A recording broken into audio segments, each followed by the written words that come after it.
नमस्कार मित्रों। पश्चिम बंगाल विधानसभा चुनाव को भाजपा ने प्रतिष्ठा का प्रश्न बना लिया है।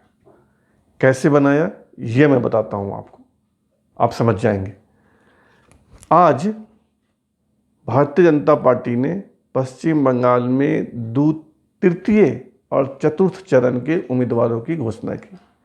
आपको पता ही होगा कि पश्चिम बंगाल में 8 फेज में 8 चरण में चुनाव हो रहे हैं और आज थर्ड और फोर्थ चरण के सीटों पर कौन लड़ेगा बीजेपी की ओर से, इसकी घोषणा पार्टी ने की। थर्ड चरण में 31 सीटें हैं और 27 की घोषणा की, 27 उम्मीदवारों की घोषणा कर दी, 4 बाकी है।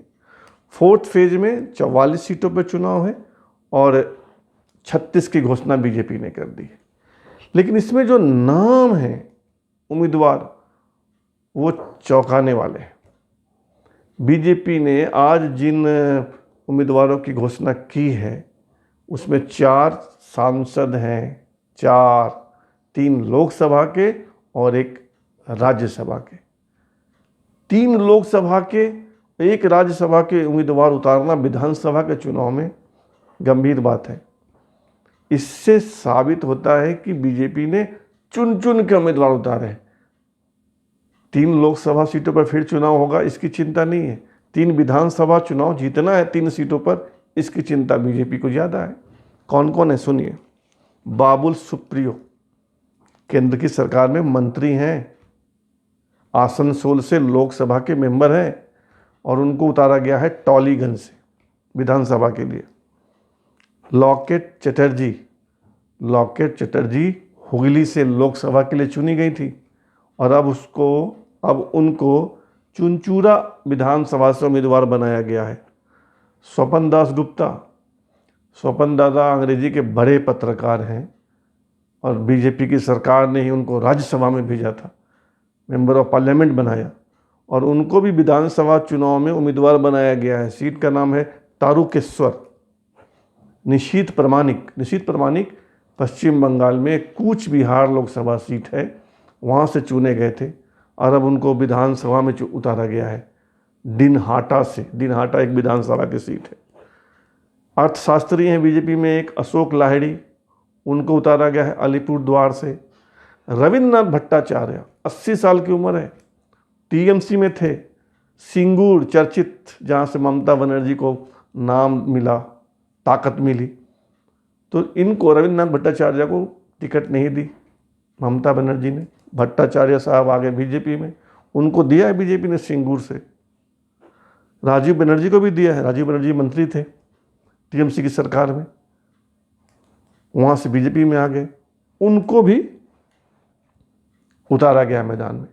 तो जो लोग भी टीएमसी से आए थे बीजेपी में, चाहे वो नेता हो, अभिनेता हो, अभिनेत्री हो, उन सबको उम्मीदवार बनाया है बीजेपी ने। और 4 सांसद, 3 लोकसभा और 1 राज्यसभा, और इस 4 में 1 मंत्री बाबुल सुप्रियो। गंभीर है कि नहीं बीजेपी? साम दाम दंड भेंट सब लगा रही ना। ये तो वही बीजेपी के बात। चलिए और कुछ जान लीजिए। बीजेपी ने आज केरल के उम्मीदवारों की घोषणा भी की। केरल में 140 सीटें हैं विधानसभा की, तो बीजेपी लड़ रही है 115 पे और 25 उसने अपने सहयोगी दलों के लिए छोड़ दिया है। उस 25 में 4 छोटी छोटी पार्टियां हैं। तो 115 में जो सबसे महत्वपूर्ण नाम है वो मेट्रोमैन ई श्रीधरन का है। ई श्रीधरन साहब को पलक्कर से बीजेपी ने उम्मीदवार बनाया है, पलक्कर से। तो ये तो हो गई बीजेपी की बात। अब आते हैं जरा टीएमसी की ओर। ममता बनर्जी 3 दिन तक अस्पताल में आराम करने के बाद आज मैदान में आ गई। और जो मैंने पहले कहा था कि ममता जी देखिएगा व्हील चेयर पर प्रचार करेंगी, तो आज उन्होंने पदयात्रा निकाली 4-5 किलोमीटर की कोलकाता में, और 5 किलोमीटर व्हील चेयर पे ही ममता, प्लास्टर पैर में लगा हुआ व्हील चेयर पे, और कोई आदमी उनको गुड़गुड़ाता हुआ सड़क पे। सहानुभूति बटोरने की कवायद।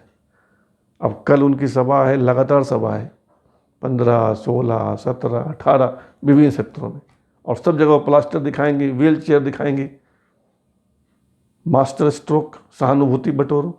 लेकिन इधर धक्का लग गया ममता बनर्जी जी को। चुनाव आयोग ने कह दिया कि उन पर कोई हमला नहीं हुआ था, वह एक हादसा था। जो ड्राइवर की गलती से ममता बनर्जी अपनी कार पे खड़ी थी, पैर बाहर था, कार की जो गेट है वो एक पोल से, एक खंबे से टकरा गई, इसलिए उनके पैर पे चोट लग गई थी। और चुनाव आयोग ने किसके हवाले से कहा? चुनाव आयोग के 2 ऑब्जर्वर जो हैं, अपने ऑब्जर्वर की रिपोर्ट के आधार पे कहा। और जो पश्चिम बंगाल की सरकार के मुख्य सचिव हैं, उनकी रिपोर्ट के आधार पे कहा कि भाई कोई हमला नहीं हुआ था, यह एक हादसा था, एक दुर्घटना, एक घटना के कारण उनको चोट लग गई, जिसमें गलती उनके ड्राइवर की थी। तो इधर सहानुभूति बटोरने की कवायद और इधर चुनाव आयोग का झटका।